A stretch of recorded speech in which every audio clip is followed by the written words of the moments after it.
Yes, be ready. 5 seconds. Start. It is relevant to note that Section 15 of the Tada Act, by the use of non-obstante clause, has made confession recorded under Section 15 admissible notwithstanding anything contained in the Indian Evidence Act or the Code of Criminal Procedure Stop. It also specifically provides that the confession so recorded shall be admissible in the trial of a co-accused for offence committed and tried in the same case together with the accused who makes the confession stop.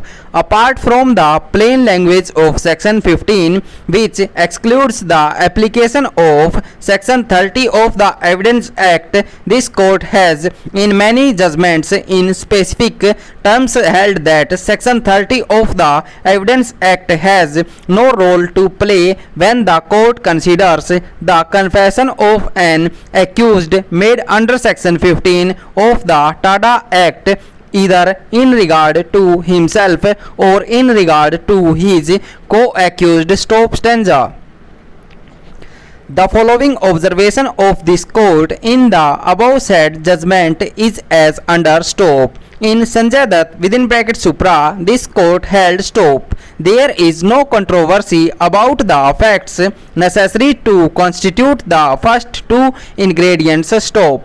For proving the non-existence of facts constituting the third ingredient of the offence, the accused would be entitled to rebut the above statutory presumption and prove that his unauthorized possession of any such arms and ammunition, etc., was fully unrelated to any terrorist or disruptive activity, and the same was neither used nor available in that area for any such use, and its availability in a notified area was innocuous. Stop.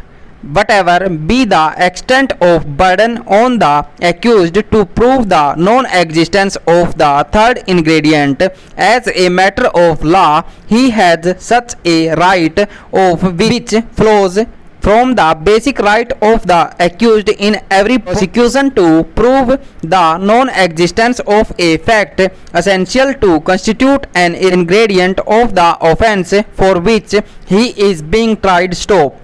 If the accused succeed in proving non-existence of facts necessary to constitute the third ingredient alone after his unauthorized possession of any such arms and ammunition, etc., stop, in a notified area is proved by the prosecution, then he cannot be convicted under Section 5 of the Tada Act and would be dealt with and punished under the general law. Stop. It is obviously to meet situations of this kind that Section 12 was incorporated in the Tada Act. Stop stanza. The non-obstante clause in Section 5 of the Tada Act shows that within a notified area, the general law relating to unauthorized possession of any of the specified arms and ammunition, etc., is superseded by the special enactment of that area, namely the Tada Act. Stop. If, however, the third ingredient to constitute the offence under Section 5 of the Tada Act is negatived by the accused, while the first two ingredients are proved to make out an offence punishable under the general law, namely the Arms Act, then the designated court is empowered to deal with the situation in accordance with Section 12 of the Tada Act. Stop stanza.